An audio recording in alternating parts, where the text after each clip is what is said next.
To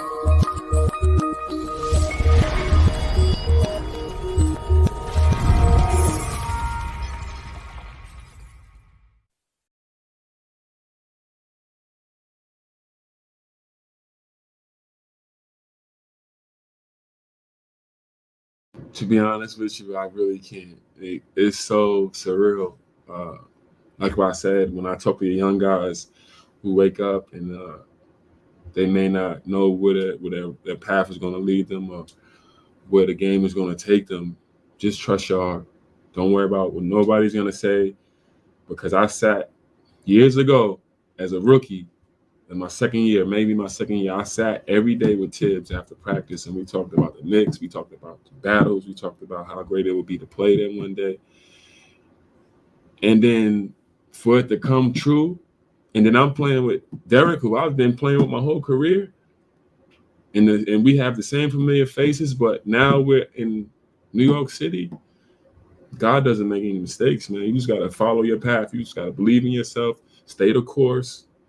The course is always going to be rocky, but you just got to stay the course and believe in yourself and truly believe, man, because this is some magical stuff right now. I don't know how to explain it. It's just every day that I come in, it's just, I don't take anything for granted. But every day that I come in is just surreal. And you got to pinch yourself because you're playing in the Garden. It's one of the toughest places to play, but it's one of the beautifulest places to play when you're on the right, when you're right. And we're trying to do some special things here, and right now we're laying the groundwork for it. It's an awesome feeling.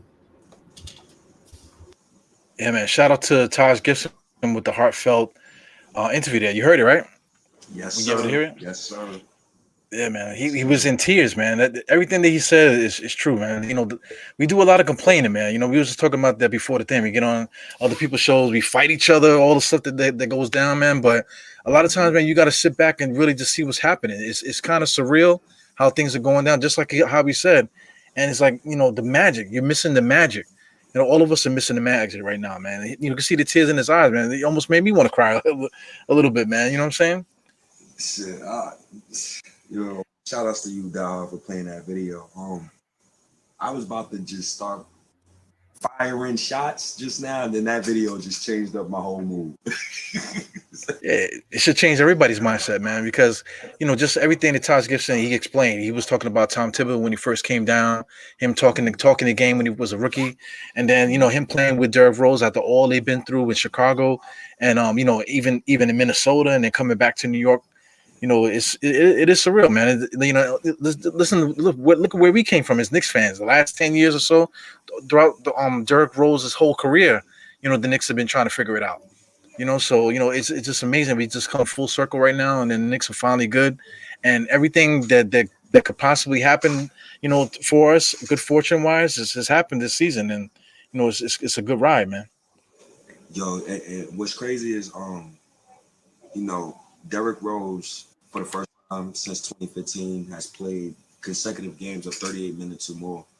But coming from, anybody who's an older Knicks fan, we all watched what Phil Jackson did when he was here. We was all here when Derrick Rose went AWOL. So for me to see his maturity and to see the man that he's become and see his journey, like we talking about the youngest MVP ever, bro. Youngest, like I watched Rose, you watched him in his prime. Like there might be whatever John Moran is doing now, Derrick Rose was doing that, but like at 10 times faster speed. So and he jumped higher. So it's amazing to watch. And then seeing Taj Gibson, Fort Greene Projects, straight from Brooklyn, looking like who he looking like Tim Thomas out there, plus 23, timely switches, timely blocks. It's just I don't know what else to say. He had 3 steals, a block, 7 rebounds, 1 assist. And it's just great to see, like, and salute to Derrick Rose. I remember Die Hard, me and you was talking about over Toppin a month ago. And I want you to start first because I felt like you was destroying him more than me. But we was destroying him both. But I feel like you was destroying him more than me. but I want you to go first. What are you seeing? What you seeing from Obi Toppin, man, that has impressed you so far? And do you think how can I put this? Do you think Thibodeau will give him a bigger role next season? And what I mean by that is play him more than 13 minutes a game. That's what I really mean by that. Yeah. But up until now, he hasn't really deserved it. When I was really getting on him, he was missing assignments. He was like airballing threes and not going to the basket aggressively. Everything he was doing wrong. Missing, like I said, mostly missing defensive assignments. That's the stuff that will get him pulled out of games. It's okay to hit that he misses shots. It's okay that he might get a little shell shocked or maybe just like outmatched physically with some guys. But it's just really the defensive stuff. But we talk about this online and stuff that I just feel like the pedigree of him being the father of like one of the best street ball players New York's ever had. You know what I'm saying? And him growing up in that, being in that environment, I felt like the big crowd, did the opposite for what it did to Julius Randle the first two games. I think Obi Toppin really has been like feeding off of the crowd. So like it's been a focus. He like the 3-pointers that he's made in the series so far have been like supreme focus. Like he'd get it, and then you could just see it in his eyes. He's like he just has like a different whole different swag about him, man. So even the physicality, like he a couple times he kind of got stuck where he was supposed to make a pass, but he stumbled the ball a little bit, so he had to make a move, and he made a nice quick move to the basket, and it looked like he was gonna get up. He's just not strong enough. But just the simple fact that he made that because that was the right play to make. You know what I'm saying? So he won't. He's not. You're not gonna get there. That's all I've been saying. He's not gonna get there this year. He's definitely gonna get it next year, because right now it just has to do with him building up strength. But talking about next year. Next year is a definite. But this postseason, I think he's definitely gonna earn. Probably if he can continue this ride, we might see him up in the 20s. Before all is said and done. It's crazy because last night was the first time this season Obi Toppin attempted 4+ free throws and multiple 3-pointers in the same game.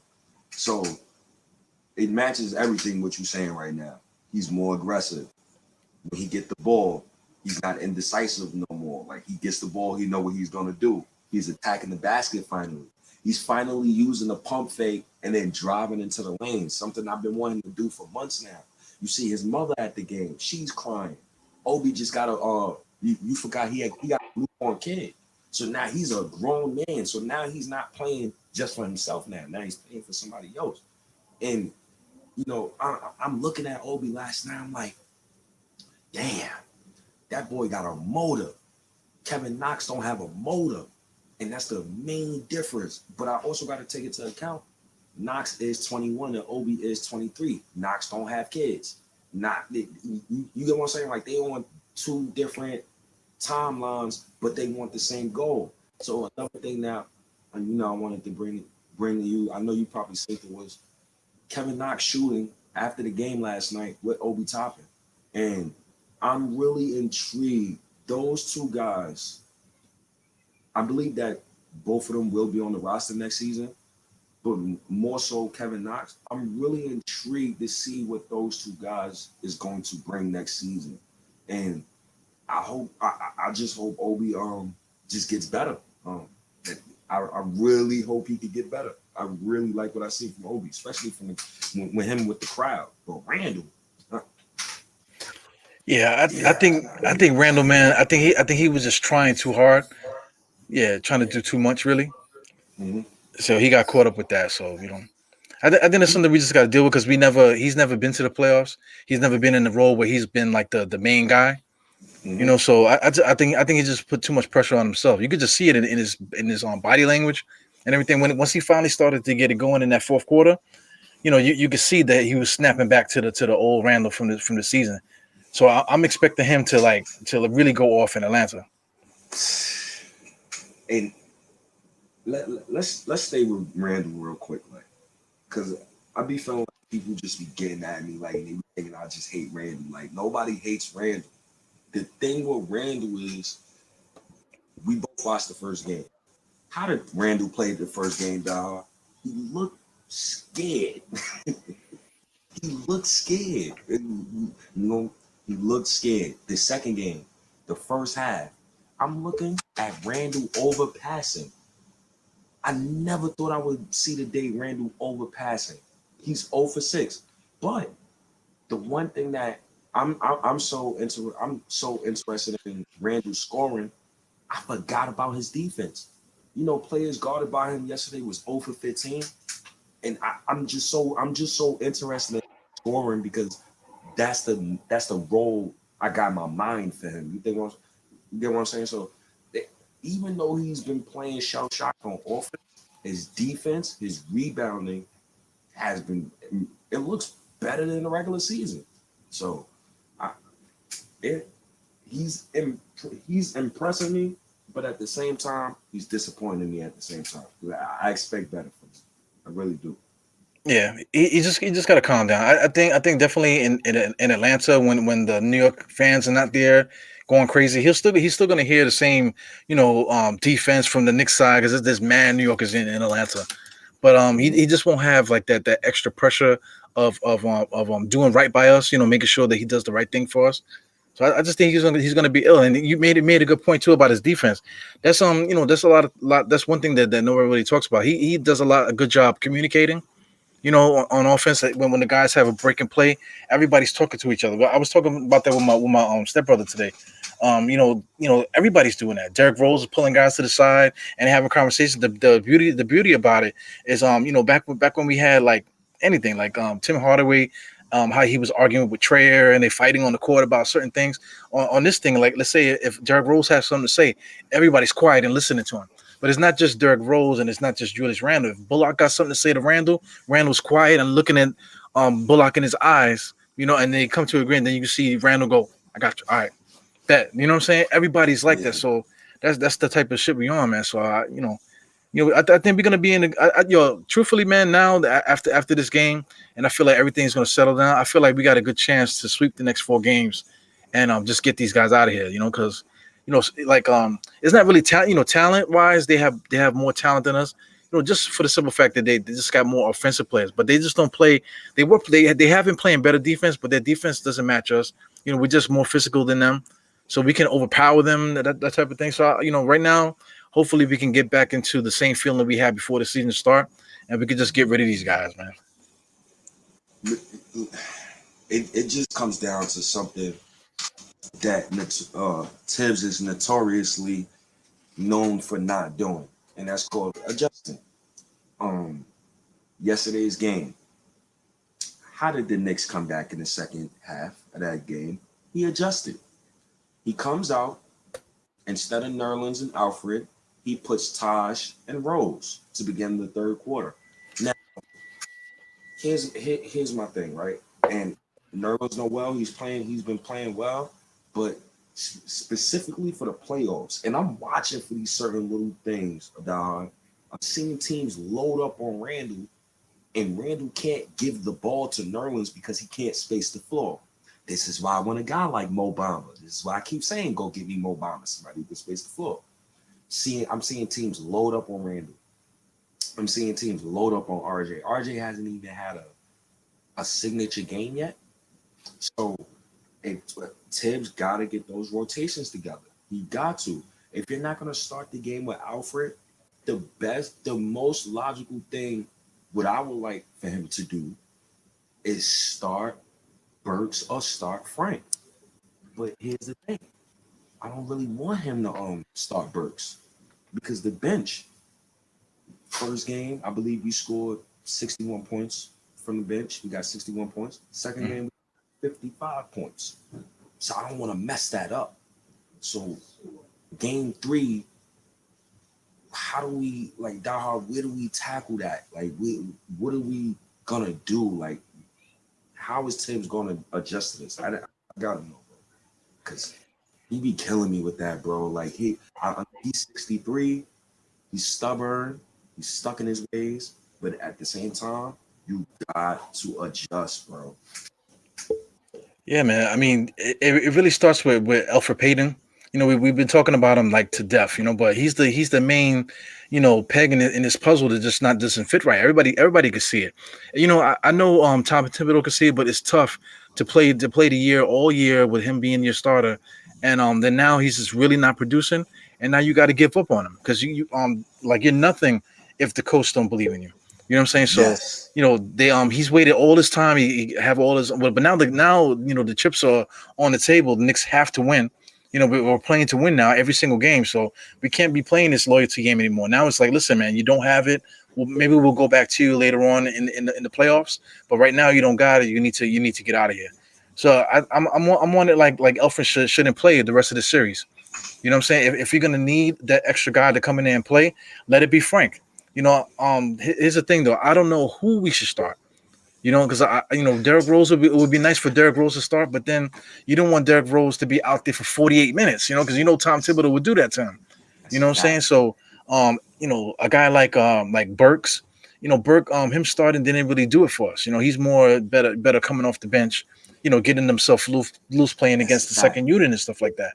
That's a And fact. then quickly, to me, quickly is probably a more logical thing because he's an offensive kind of guy, and he'll be somebody that Randall could find open, but then you got to trust quickly though. So we like between a rock and a hard place right now. And me personally, Frank will be the guy that you would start, and put him in the same role where he will play like, start the game with 5 minutes maybe, and then come back again five, situational stuff like that. But I mean, we just kind of stuck, man. I don't know what to do. You know? Yo, I'm with you on that, bro. Cause like you said, like you want to start Burks, but then you don't want to break up that bench mob. And I respect Tibbs as a coach because even though me and you get on here, we kill Alfred, this, that, and the third. At the same time, you got to think of it from a coach's perspective too.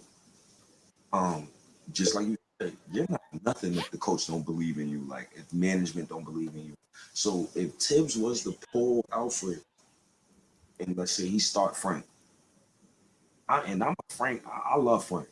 I don't want people to be killing Frank and then blaming losses on him or Frank not ready and his legs ain't there and this goes back to the game we lost. This goes right back to the game we lost. You put Frank in 23 seconds in to guard Atlanta's best player, and he has not gotten up damn near the whole game. That's stupid. Anybody from the hood knows, even if you're not from a hood, anybody who play basketball, if game is 2018 and y'all playing 21, it's a full court game. You're not gonna ask your man who's sitting on the bench, hey bro, can you sub in for me real quick? No, because his legs is cold. You're doing him you're doing me a disservice. Now you're gonna make me look bad because I subbed you in. Now you're gonna let people score on you. You're not even prepared to play. So that's how I felt about the Frank situation. I was disturbed by it, but at the same time, I agree with you too. I don't know what I'm gonna get from Frank. You get what I'm saying? Like I don't know if I'm gonna get aggressive Frank. I don't know if I'm gonna get overpassing Frank. I don't want him overpassing. You get the ball, shoot it. So it's tough, man. It's tough. We have options, but all of the options that we have are bench players. To be honest, so Yeah. it's tough. Yeah, it's a team full of career backups. Alec Burke, like I said, I didn't even know he was this good. But he Mhm. is what he is. He averaged like what 15, 12, 10, that type of thing because he'll have blowout games and he'll have games where he doesn't really score like that. But I bring this up here, man, because I'm looking at the minutes, right? Mhm. Alfred Payton for the year he averaged 23 minutes. If you like, let me make this a little bit bigger. You can see the 23 minutes there on like in the middle of the Right. screen there, right there. That's Mhm. him. If you go to the end here, he averaged in those 23 minutes 10 points, 3 assists, almost a steal. So he was contributing, even though he wasn't shooting threes and stuff. He was at least able to get to the line, Yep. score at the basket. Be aggressive. Attacking a little bit just to give, Derrick Rose and whoever's coming in off the bench that breather. You know what I'm saying? But if Alfred was giving us 10-3 right now, then we wouldn't. Nobody would really be complaining about him starting right now. Because that's what he gave to us. Like I want to say maybe the first 3 quarters of the season he was doing that. The last month he totally has been playing really really bad. So I mean, Yo, we got to figure out how we're gonna get that type of production to keep Rose from killing himself. bro, do you really want me to give you some of the numbers he has put up in this last month, bro? Matter of fact, I'm gonna do it anyway. 10 points, 5 assists, 2 rebounds. 10 points, 5 rebounds, 2 assists. These about to look like Frank Ntilikina numbers. 6 points, 6 rebounds, 2 assists. 5 points, 2 rebounds, 3 assists. 2 points, 2 points, 0 points. 2 points, 0 points, 0 points, 1 point. That is disgusting. And listen, dog, I don't like killing Knicks management, but I'm gonna go at this another angle. And this is for people who are strictly Frank Ntilikina fans. And Knox, if you root for the kids, you want to see the kids play, see success with the young kids. I'm gonna throw this conspiracy theory at you. Alfred Payton was never playing because of his talent. Alfred Payton was playing because he's a CAA client, and they knew that this year was going to be an audition year, and they also knew that Frank was not a point guard, and they also realized that DSJ was not the guy of the future, and they threw Frank as a wing. But I'm gonna throw another angle into that. Frank fired Leon Rose as his agent, and he has got a new agent. So, you know, is it possible that CAA is just doing him a favor? Because it's obvious that it's not the talent. It is clearly obvious. It is obvious that he does not fit with the starting lineup. So I just need to know, what are we still doing trying him out there if we're trying to win playoff games? And both playoff games that we play, it's been a dud when he's been out there. So I'm just baffled. So I just wanted to throw some conspiracy theories out there. Just I don't know, just for me. Yeah, that's for you're talking about Alfred, right? Yes. Yeah, I mean, it's got to be something like that because when you play the agent game, that type of thing, you gotta grease palms. You know what I'm saying? You get if you're looking at one client, you got to make sure that try to pay some of the other guys because the agent is going to get percentages out of all of this. So the agent's definitely going to get his cut, and then you get to help another guy's career out. You know what I'm saying? So I think Mm-hmm. that's what they did for Alfred. Maybe Alfred might be on the downside of his career or whatever, his short career, and pay him and then get the next guy later. You know what I'm saying? I think that's what's going on with all this stuff here. But playoff time, man, it's over for that, man. You know what I'm saying? We got that's what's so hard about this thing. We can complain till we blue in the face. Shout out to nothing but Knicks. You got into your arguments we was talking about. I got into my arguments with the guys there too. But when it comes down to it, all the stuff that we're talking, we don't have the authority to make any of these moves. And truthfully, these moves are not so easy to make. It's not just so cut and dry that, just take this guy and start that guy. It's not so cut and dry, man. If you do one little move like that, it could ruin the chemistry of everything. Everything will be screwed. Everything that we built. So we got to be very careful. And we got and just sticking on the playoff point that you just threw out there, we gotta stay humble. Yeah. We gotta stay humble. And the reason why I'm saying that, I'm watching the Bucks literally rip the heart out of the Miami Heat. Like literally, they're up 100-73 right now, and they're about to go on a 3-0 lead on the Miami Heat. I sat back and I watched. Now I'm pretty sure you watched too. I sat back and watched for 9-10 straight months of people disrespecting RJ Barrett in favor of Tyler Hero. For 9-10 straight months. Heat fans killing us. Get to the playoffs. And I find it funny that they're getting smoked right now like this. So for the Knicks, I don't want my team like that. I don't want stories to say, oh, well, the Knicks didn't want to trade for this person because they felt like, oh, this guy was too good. So what I'm getting at is, you don't trade Tyler Hero for James Harden, but you're now getting swept by the Milwaukee Bucks. So when you stay the same, you get what I'm saying? There's another thing I'm scared about the Knicks. Don't stay the same. Always try to improve your roster. Always try to improve. The Miami Heat, you knew what you was getting into with that 32-year-old Jimmy Butler. You know it's a win. It's a win now situation. That's not a let it marinate situation. So I don't want the Knicks to get like that. And it's a good thing because Randall is 26. RJ's 20. So we don't gotta really worry about that right now. Like we playing with house money, and I just like the direction. But that is really bad for the Miami Heat what I'm looking at right now. Like this is damn. Yeah, man, you make a big point there. You know what I'm saying. We have to be very careful how we go about things because I was talking about what's the dude Oladipo.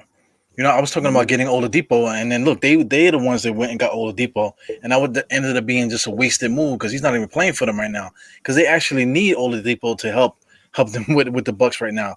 So I mean, the Knicks are in that boat where we can make a move like this and whatever, and then kind of screw us up, or we can stay the same, just re-sign all the guys that we got, or we can do it. So I mean, like I said, we all could talk about this stuff, but it's really like serious decisions we got to make.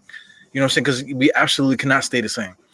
Every team that's in playoffs and in the playoffs and stuff like that, it is a thing.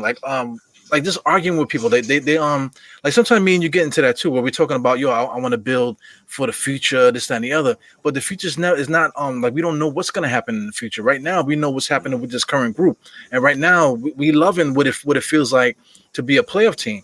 Because I went to Clyde's Wine and Dine yesterday, and it was kind of dead in there, but it was a decent group of Knicks fans in there. So it just like the way that everybody was pulling for each other. Some guys were in there like complaining, but then they had another group, a bunch of groups, just saying, "Oh, come on, keep the faith," whatever. So it was nice, that whole thing. But like later on, like, after the game, I was with Eric Booker. Shout out to Eric Booker. He was like, "Yo, where you going?" He said, "Yo, I'm going to the Garden." And he said, "Yo, all right, peace." And then he just broke out. You know what I'm saying? Later on, I see him all over everybody's video. He went to the Garden. He was in the crowd too. So I decided to actually drive down there because I was driving. So I drove right past the front of MSG on 7th Avenue. And when I tell you, as soon as I turned the corner on like what was like 35th Street, there's like side bars and stuff. People are coming out the bars and they can see that I got my Knicks flag on the car and whatever. So everybody jumping on the car, yeah. And then the apex was as soon as I crossed what do you call it, 33rd Street, right in front of the Garden. There was people, there was people already in the street, blocking traffic and stuff like that. As soon as I pulled up and they saw me, they was going crazy, man. I wish I actually did record it, but the cops told me to drop my phone because I'm like recording while I'm driving and shit like that. So Yeah. so I actually messed up the stream. Yeah. But it was crazy, man. But I'm telling you all that story just to say that everybody knows the feeling that we getting from this moment. You know what I'm saying? So that means that the moment is now. You know what I'm saying? We don't want to let everything that we done to get to this point just go all to shit just because we want to try to keep things going for the next 10 years today. You know what I'm saying? We kind of need to build this now. With the eye on the future, yes, of course, but we have an opportunity to do something special. Ty said it in the interview in the beginning, the magic. Definitely, man. So we in an interesting time right now, man. So we just gotta be careful. I'm glad that I don't have the authority to do all that stuff because it's a big job, big decision.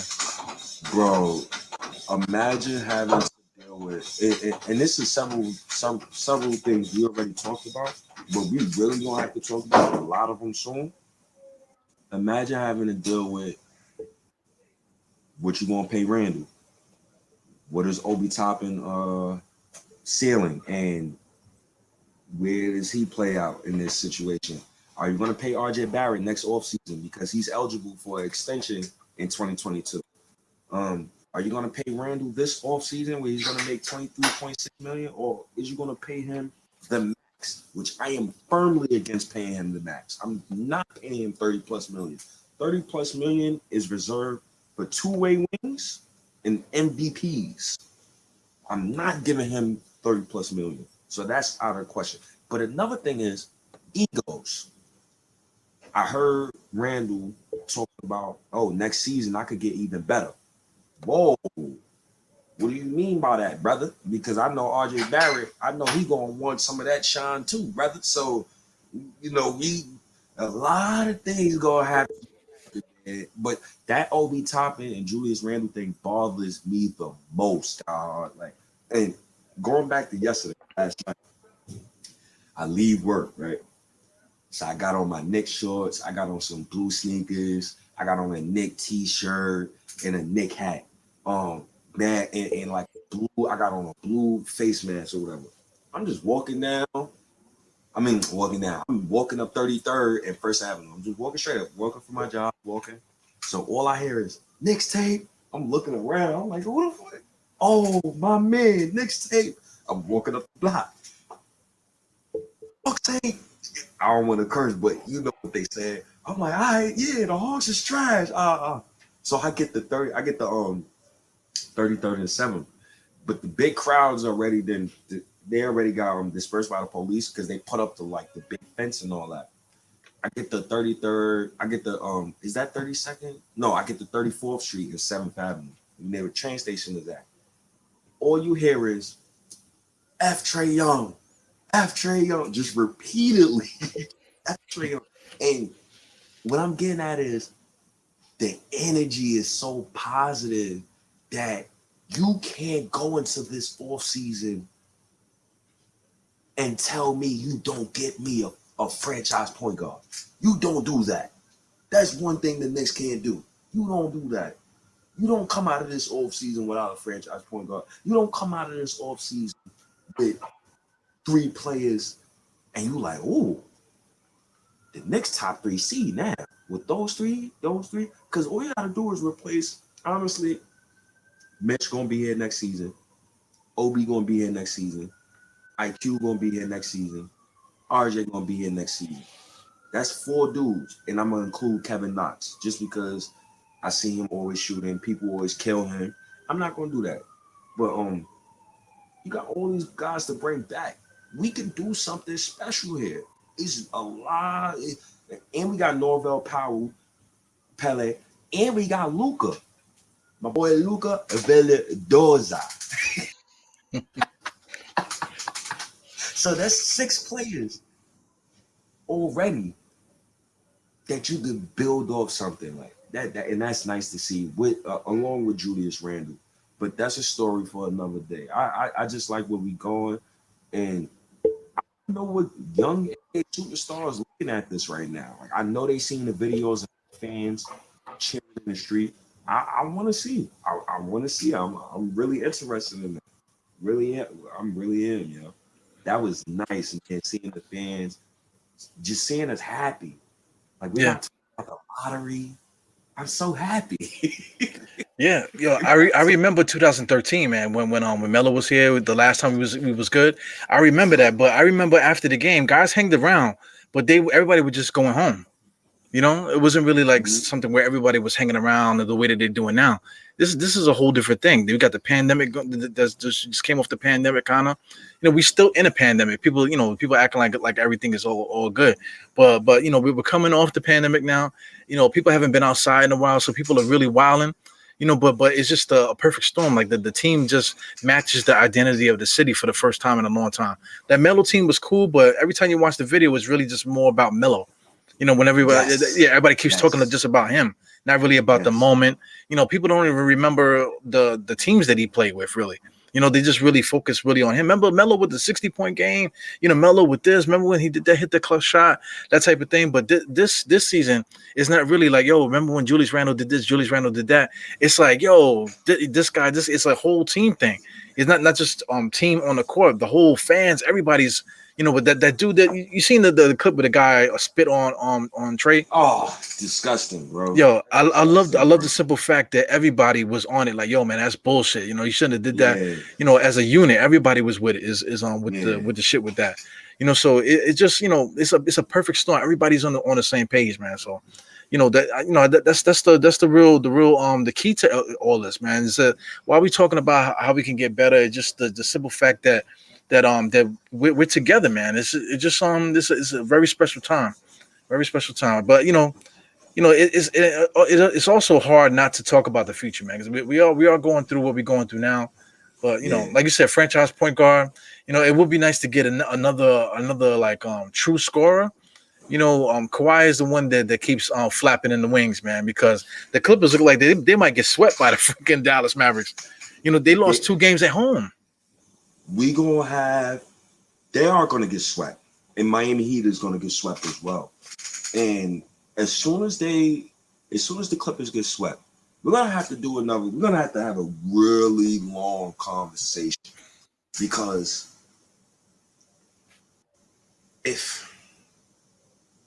how can I put this? A lot of people's going to be pissed off this offseason because their favorite player is going to get traded.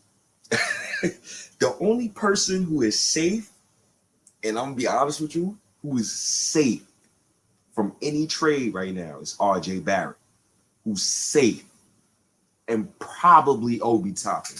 Probably. But outside of those two, if Kawhi was to ever pick New York out of the grace of God, may God bless him if he do. But if the Clippers get swept and he was to pick New York, Dahard, you know what I'm doing? I'm taking some of those guys, packaging them. They're getting dealt. And you want either a guy like Fox, you want a guy like Donovan Mitchell, you want a guy like Colin Sexton. You just want a guy. You need a guy in there. And I would love a guy like Kawhi Leonard over here. Man. It would be nice, but how does Kawhi view our roster? Do he think we ready? I gotta know. Does he respect Randall enough? Is Randall a guy where he say, well, I want to play with him?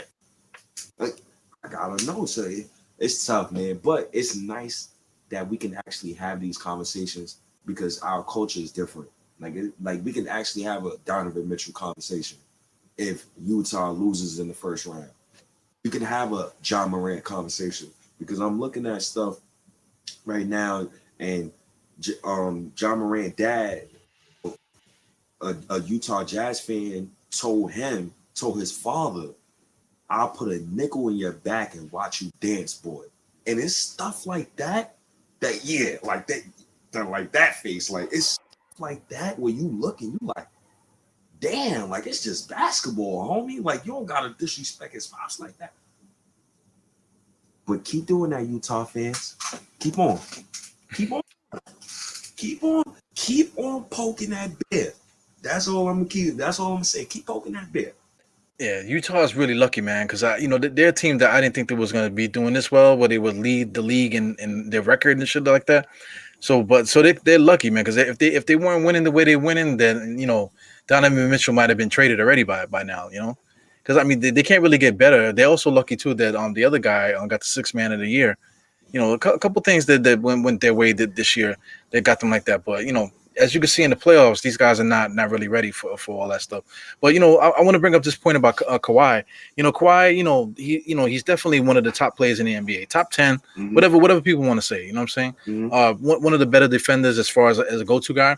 But the one thing that Kawhi doesn't do, because like you made the point that does Kawhi look at our roster as something that he would want to join?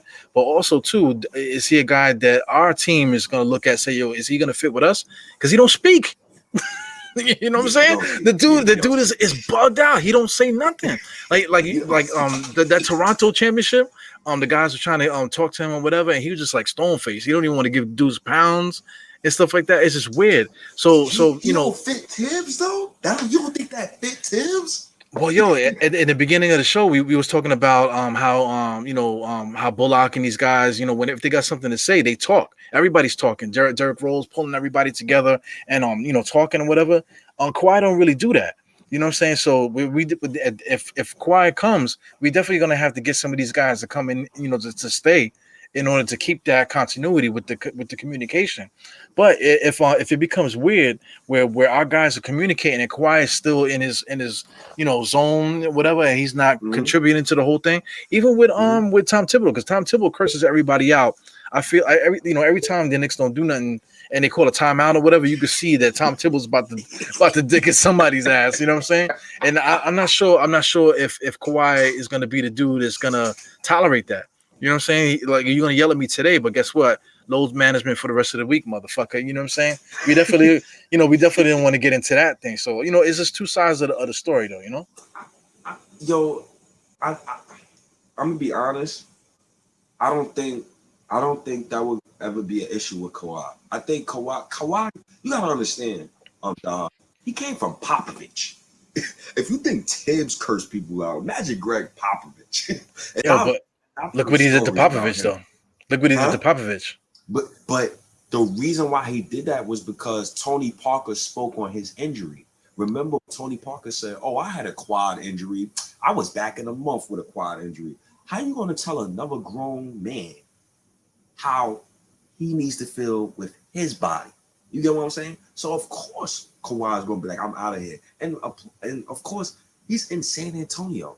Who the hell want to be in San Antonio? So I can understand Kawhi, but another thing too, I'm watching Kawhi and how he acts with her teammates, and I don't think that team is together. Um, I don't think they play like a team that don't really believe in themselves. If you get what I'm saying, they play shaky. I'm watching Luka Doncic, literally, like, and think of your psyche as a basketball player, right? You got this guy from Europe. He's from Europe. He didn't even play AAU ball. He from who he played for in the Spanish league? He played in the Spanish league, dog. This this guy from Europe is destroying you brothers. Destroying. You put Pat Bev on, destroying him. You put Kawhi on, destroying him. You put Paul George on him, destroying him. So you gotta, and I'm looking at Kawhi. You're right. He is a quiet person, but he does talk to the guys sometimes. But I'm not looking for him to be the leader. If you coming to me at that angle, I'm not looking for him to be the leader. I'm looking for him to be a leader. I'm not looking for him to be the leader. So yes, I would bring back Taj. I would bring back Derrick Rose. I would bring back Reggie Bullock. I definitely would bring those three back. You need strong veteran presence if we was to get a guy like Kawhi. Yeah, definitely. 'Cause, I mean, like Julius Randle, I can't see Julius Randle not telling Kawhi, "I'm gonna punch you in your face." If he was on some shit, you know what I'm saying? Like we're talking about, like let's say, like you mentioned the Tony Parker thing. I forgot about that too, man. But that was a big issue with the whole injury thing. Tony Parker just running his mouth or whatever. But I could totally see something happening where like Julius Randle says something, because Kawhi didn't say it. And that could cause a similar rift, but it's gonna be a little bit different because now it's Julius Randle. It's not Tony Parker. It's Julius Randle. So the whole dynamic of everything will change. So I mean, it's interesting. It's an interesting conversation. But like my man said here, he said he would still get him, Fred Rodriguez, because he is a good player. If everything works, and besides all the drama we talked about, if everything works and he just comes to play, you know what I'm saying? He's exactly what we could use. In the roster, it takes we added more talent to the roster, but it takes the pressure off guys because now you don't have to have Julius Randle going between his legs different times, whatever, and you ain't got like RJ Barrett, looking like he's shell shocked or whatever, and then you don't kill Derrick Rose for 40 minutes a night. Now you got somebody that they can play off of, and everything just works a little bit better, man. So, Yo, I would lose my mind, dog, if the Knicks was to get any one of these four players on the roster this offseason. Yeah, I would lose my mind. If we got Kawhi or Colin Sexton or Jalen Johnson or Scotty Barnes, if we get one of those four guys, I'm losing my mind. I'm going to lose my mind. I'm not really too concerned about, I am concerned about the franchise point guard because I really feel like RJ deserves a franchise point guard. But as far as like championships is concerned, we need a wing. We need a wing. I I mean, had turned the mic off just so it killed the feedback and stuff. But I yeah. agree with you. I agree with you. I, and he said Kawhi wants to be the boss like LeBron, pick the coach and the players. I disagree. When you look at that Clippers roster before Kawhi picked them, of course he would say trade for Paul George because there wasn't no current All Star on the roster. He's supposed to come there to play with SGA. In hindsight, he was supposed to go play with SGA. That would have been a better move. But you know, Tibbs is if I'm Tibbs, I would love to have Kawhi Leonard. And shout outs to Gregory, man, for participating. As far as Jimmy Butler is concerned, brother, Jimmy Butler's gonna be a free agent in 2022. And you don't think the first stop he's gonna think about is with Tom Thibodeau? So he's gonna be taking the vet minimum from the Knicks. So I'm not really worried about that. Well, I'm really not worried about that. Yeah, I Free absolutely agree agency, with that shit. Yeah. yeah. I'm gonna throw something at you. Remember how in the early 2000s, dog, the Knicks used to get all the flanked out vets? Used to get all the flanked out vets, all the garbage vets who used to be all stars. The difference now is we could get those same vets who used to be all stars, but we had RJ Barrett, we got Obi, we got Quickly, so we got Mitch, we got a young Cole. I'm not really worried about that. I'm not really worried about that. Yeah. Not It's a worried young about core that got us to 41 and 31. You know what I'm saying? So we're not adding these vets to take over. See, that's the key too. That's what we was arguing. You know, during the offseason when there was no basketball to talk about because the Knicks weren't playing. You know, we Mhm. all were talking about this stuff like that's the same old Knicks. You know, getting that guy is going to take minutes from whatever. But now look at what we build with the roster that we got. Now we could set the table and now we could bring in these vets because we know that these vets are not going to come in to take minutes from the guys that we got going. Yeah, it's really just to amplify the team or whatever. But you're right about the Jimmy Butler, man. Jimmy Butler definitely is going to be here, and with that free agency year, because you can see it now. Miami Heat's getting swept. Not Reggie Butler. Jimmy Butler is on the decline right now. So the writing's on the Yes. wall for him to become a Knick when as his career starts to wind down. I'm looking at what he was saying He's about LeBron and all that. yeah, Jimmy Butler is guaranteed going to become a Knick, man. Guaranteed. He's going to become a Knick. And you know, I feel I don't feel bad for Heat fans. I feel bad for Jimmy Butler because they were supposed to trade for James Harden. I don't really understand that. I don't really understand that. They were supposed to trade for James Harden, man. You got a guy like Jimmy Butler in your roster. You're supposed to go all in. You're supposed to go all in, bro. Yeah, the same way the Brooklyn Nets. I don't want to talk about Brooklyn though, but just for the simple fact, like they already had Durant. They took a calculated risk. The Durant was coming off of Achilles. They took a chance with Kyrie. Kyrie is just a weirdo. You know what I'm saying? He's proven to be a weirdo year in year out. But I mean now they gave away all the young guys, all the promising young guys they built up into this point. And then they just went for it. They brought along Blake Griffin. They got a couple shooters involved. They got Jeff Green, all this other stuff. Jeff Green's out actually. He's hurt. But Yeah. aside from all that, DeAndre Jordan, they built up the base, to play around the major stars with them. So they're going for it. You know what I'm saying? Miami Heat, they ass backwards, man. They were too busy trying to hold on to Hero, Duncan, and this, that, and the other, and not being afraid to do it. They should have absolutely went all out because you got to look at the timeline. Jimmy Butler's on the last legs of his career. What's the name? Bam is good, but Bam can't hold down a team by himself. That's proven already. And then look at the rest of their roster. The rest of the roster is not really anything to call home about either, man. So the No. time is now. What would have been now to go all in for Harden, man. So, but I mean, shout out to Pat Riley. Pat Riley's built so many championship teams over there in Miami. So you got to give him credit for that. But you can't be 100% right every single time, man. But that definitely was a blunder on their part. But the Knicks can't make that same mistake. Because No. right now we are the way we are. There's nobody's gonna come save us now. But in the off season, we definitely got to look at it. And if there's a deal to be made to get somebody, holding on to draft picks and say, oh man, we should have saved our draft picks. Nah, Nah, man, nah. Yeah, right now is the time to take the draft picks that we have, or whatever, if possible, and Yeah, then put it in the mix and get these guys help now. Because look, yeah. we already set the table for the next few years. Next year we still got our draft picks. Then we still got Mm-hmm. two more draft picks than the next year. So the Mm-hmm. stable is still full. Right now we can get rid of the immediate draft picks just to get the next step. You know what I'm saying? Maybe sign somebody, trade somebody, you know, and then, we get two big pieces to come into this mix, re-sign everybody, go over the cap, whatever you need to do to keep everything together, and then we just let it ride. You know what I'm saying? Let it ride next season, and maybe no, let it ride next season.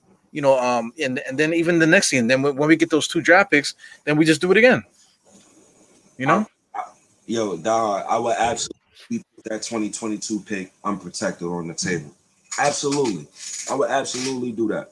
I would absolutely do that. I'm not interested in Paul George. Let me be clear with that. I don't want any NBA player that is mentally weak like that. There's a reason why I've been saying to Die Hard and saying on Twitter, I want Colin Sexton. There's a reason why. I want guys like that.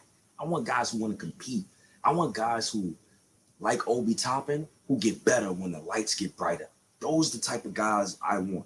I don't want Paul George. If he hits the side of the backboard playing against another team, imagine if he hit the side of a backboard and he's a Knick. Are you kidding me? Boom. Yeah, he'll retire on the spot the way we will treat him. After that. But here's the thing with the Clippers, like teams, they don't really think, because you got Kawhi, he don't talk. You know what I'm saying? Then Paul George, that he's just, his mind is, he's too busy in chicks DMs to be worried about anything going on the court. And then if he messes up, he don't own up to it and say, listen, I got to get better. Look at Julius Randle. Every time, the last two games, that first game, he played bad. He said, yo, that's on me. I got to play better. You know what I'm saying? That's what it is. Look at Tom Thibodeau. Tom Thibodeau, he's not married. He ain't got no kids. Nothing. All of this is just basketball. A guy like Colin Sexton, he's another guy. He's a psycho. You know what I'm saying? Making fun of the coach's sons in the game. Talking trash to the other team's coach when he was in high school. So he's just, these guys are just built different, man. So we have to get the mentality to get guys that are just built different, built like that. Be and just steer clear of guys that are more concerned with their brand and just building up and stuff. Shout out to Castillo, man. Thank you for contributing to the thing today, man. Yeah, facts. Helping us out a lot here. And it's crazy. Now that we on that subject, I think what Adam Silver did as far as putting the rookie extensions, like you can extend your rookie after their third season, I think that puts certain teams at a disadvantage, right? Because now your contract negotiations start a year early. So if that said rookie or young player who's on the rise don't want to be with your team, you could probably negotiate that a year early. So whereas, for example, like how the Knicks did it when they traded for Porzingis. So I'm looking at the sum of rookie extensions, and it definitely could be expensive. Shout outs to Bobby Marr. You got DeAndre Ayton, Mikal Bridges, Luka Doncic, Trey Young, Miles Bridges, Shai Gilgeous-Alexander, Jaren Jackson Jr., Colin Sexton, Robert Williams, Michael Porter Jr. 2018 draft, by the way, is looking like an all-time historic NBA draft filled with talent. And Jaren Jackson Jr. What I'm getting at is this summer, is it possible if World Wide West, knowing his connections, can get one of these young players who has not signed their next deal yet? Can he facilitate a behind-the-scenes move, right, that comes out just like the Paul George situation? The Paul George trade didn't come out until 2 a.m, right? They held it under the table. So I'm wondering if we could pull something like that and just get a guy who's on RJ and Randall's timeline, Sexton or Shai Gilgeous-Alexander. Imagine if OKC get the first pick. So OKC say, look, man, we got Cade Cunningham. Look, Shai, we love you, but we're not trying to extend you right now. We're trying to move forward with Cade. Okay, no problem. I gladly tell you, I gladly try to trade for Shea Gilgeous-Alexander. It's like certain stuff I'm just looking at, and I'm trying to just view all options right now. Yeah, the more options you have, like you that was a big list you gave, man. So just the lower averages, like if you had like a club or a party or something like that, and you single, you trying to get chicks, you're not just gonna holler at the baddest one in there, and get rejected, and then now you just done for the night. You got if you single and you're not really worried about settling down with nobody, you better shoot your shot at everybody. You know what I'm saying? If there's 50, if there's like 1,000 girls in there, you better holler at all 1,000. Now the lower averages is you're gonna get one of them, at least one of them. You know what I'm saying? So in that scenario with those players that you said, if you holler at whatever, there's a chance that some of these guys might actually pan out to something that works out. We definitely need to give it a chance. Yeah. So it's just a lot that we gotta look at. It's a lot that's been on my mind. It's a lot to try and it's a lot to take in, man. I'm just it's so many names that's running through my mind, like Donovan Mitchell, Colin Sexton, Kawhi Leonard, Shea Gilgeous-Alexander, Jaren Jackson Jr. You seen? I'm pretty sure you seen the news and talking about how the Grizzlies, they not sure if they want to extend Jaren Jackson Jr. So it's a lot to process within these next 2 weeks, but for tampering purposes, I want Miami to lose. I want Miami to get swept, and I want the Clippers to get swept, and I want Utah to lose in the first round, just for tampering purposes. Yeah, we can like totally scrape their roster up. You know what I'm saying? Like getting the last bit of peanut butter out the peanut butter jar, man, and throw it on our bread, man. But you mentioned Jared Jackson. I have had arguments with people where they're yelling and screaming at me about Jared Jackson. He's one of the worst rebounding bigs in the NBA. You know what I'm saying? Right now, the last game they played against Utah, he did score 16 points. 3 for 6 from three. No, excuse me. No, just one for two from three. From the free throw line, he was 9 for 11. So he's an active offensive player. But I mean, the guy's like 6'11" or whatever he is, right? He only had 3 rebounds. Oof. And he's consistently getting 3 rebounds all the time. Sometimes even less than that, 1-2 rebounds in a game, and playing major minutes. You know what I'm saying? So that's something that's gotta be mentioned as well when you talk about a kid like that. Yo, yeah, and his rebounding is so disgusting to me, and that is one of the main things I dislike about his game. But at the end of the day, he blocks shots, he spaces the floor, and he can kind of pass a little bit. But I'm gonna throw this angle at you. I would rather trade for Mo Bamba than getting Jaren Jackson Jr.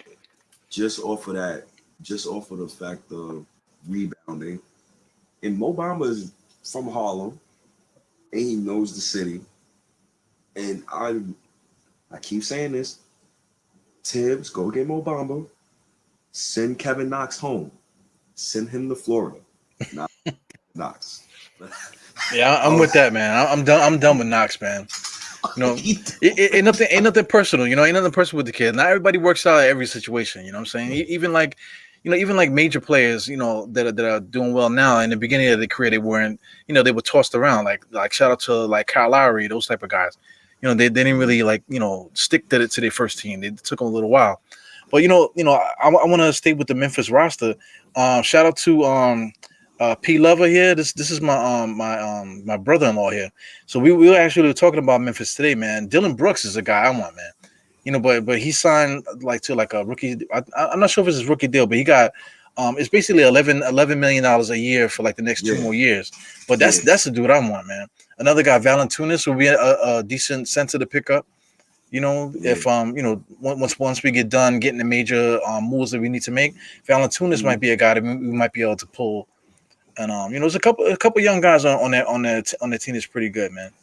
That's the thing. As we watch in the playoffs, you was talking about Utah and all these different guys. It's a great opportunity to scout the future. You know, because Yes. the Knicks we got our hands in all the cookie jars, man. And then we got the back the back routes too with World Wide West. You know, like I was saying before, grease and palms and stuff like that. So I Hmm. mean, the world is our oyster, man. We can do anything right now with the with in the Knicks. We got money to spend. We got draft picks to use. You know what I'm saying? And we got the resources to talk to guys on and off the court. It's amazing. The ball is in our court.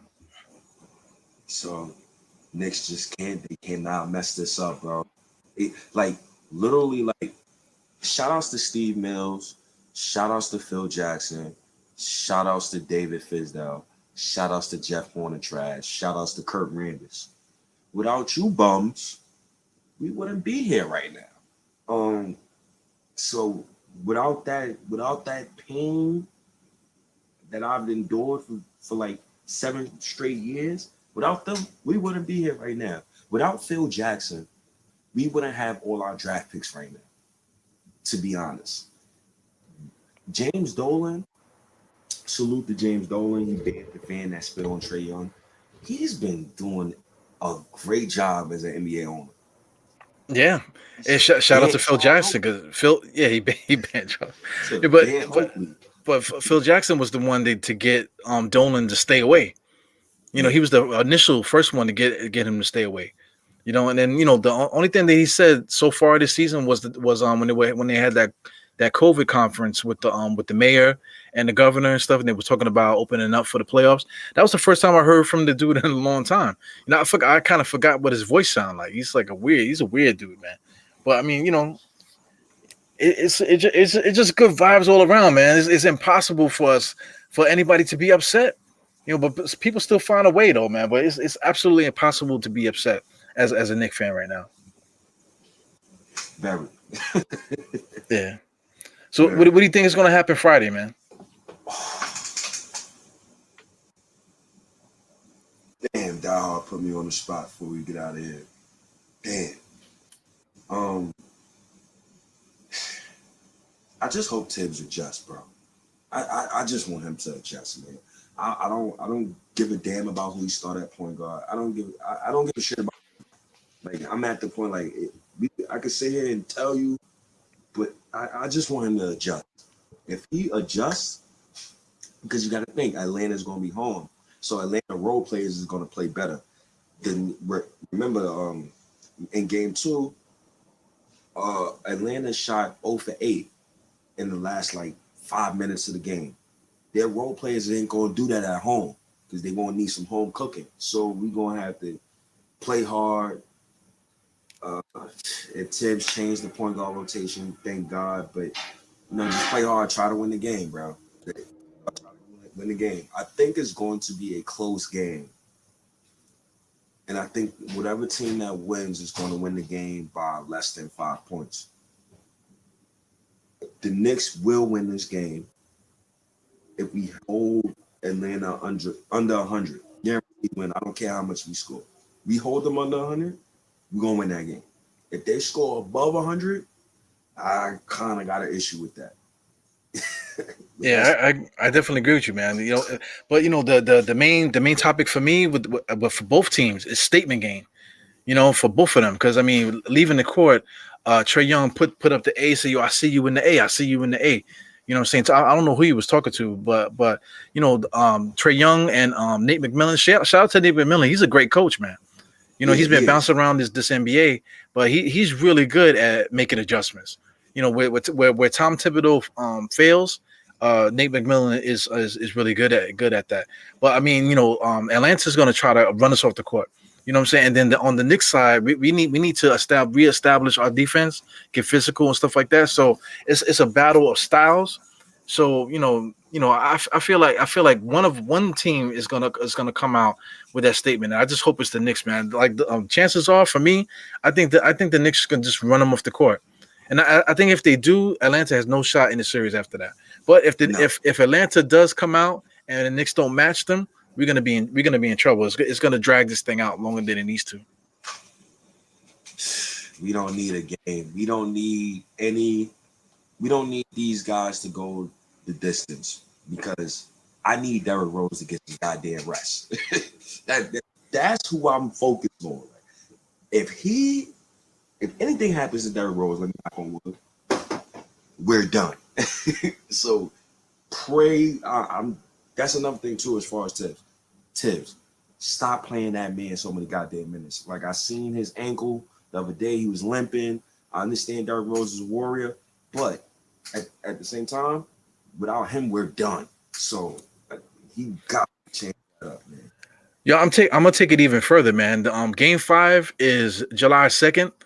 You know what I'm saying? So I want the series to be over before 4th of July, man. I don't want my 4th of July to be ruined. You know what I'm saying? Because I'm anticipating myself getting a 4-day weekend for that weekend. You know what I'm saying? So I don't want I want to enjoy, the 4th of July weekend, man. I don't want to be, stressed out, worrying about if the Knicks gonna beat Atlanta or not, man. You know what I'm saying? So I'm gonna be selfish with that, man. So I hope the Knicks take care of them. So Memorial. No, I'm talking about yeah, Memorial. My bad. No, I'm looking ahead. That's June 4th. June 4th. I'm looking at. It's fine. So anyway, don't ruin another weekend. You know what I'm saying? Whatever. Don't ruin another weekend of mine. You know what I'm saying? So hopefully they out of here, and then we can enjoy the weekend, and then just deal with that next team. So yeah, man. I just hope, man, we gotta win this game, man. I'm looking at Philly. I'm hoping we can get back Mitchell Robinson. Prayers, because we're gonna need him for that Philly series. Because Embiid is that man there. He's looking like he ain't with nothing this year. So yeah, we don't got nothing. We don't got nobody to match up with him, man. So we're gonna be in trouble with that. Hell no. Well, dog, man. If people know where to find me, man, they know where to find you. Spotify, whatever. Google Podcasts, Anchor app, Apple Podcasts, Twitter. It don't matter. SNYK Pod, State. My mind is everywhere, man. This playoffs, it's been so fun. Like watching the Miami Heat get smoked, though, got me. And I am so happy right now. Yeah, because they deserved it. Stay humble, Knicks fans. I don't want us to end up like the Heat. You gotta stay humble. We gotta respect the opponent, respect Atlanta, and we gonna be good. And the Pigeons, bringing them birds out. Yo, we still got plenty of time, man. We got plenty of time for everybody to get out there and get those bird masks. You know what I'm saying? We got to get ready for for game was it the game 5? Yeah, game 5 when we come back to New York. You know what I'm saying? You got plenty of time to order something or find something at some kind of shop, man. We gotta make it crazy on game 5. That's a fact. But dog, I'm out of here because I don't want them to kill me because I'm over that great time, brother. I know, man. I can hear the guys loading up on next to you over there. Yo, I don't know how you get away with this shit, man. But it's all good. Listen, I know how to. I when you're a Knicks fan, you know how to prioritize certain things to get way before a Knicks game. So I've learned that skill very early in my life. Yeah, man. I remember the days when I used to work for NYU, man. I used to be doing a lot of wild stuff, man.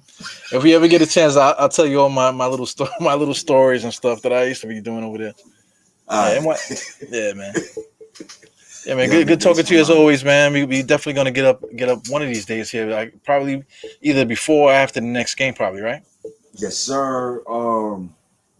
Most likely right after, yo. Everybody gonna be pissed off. We lose? Oh, for sure, right after. But Die Hard State of Mind. What episode is this? Episode 3, episode 4, episode 5? It's infinite, man. We just out here. 4. But yeah, man. Great talking to you, Die Hard. I'm out of here, man. I see my coworker, he getting ready to leave too. So Nation, I'm out of here. Peace.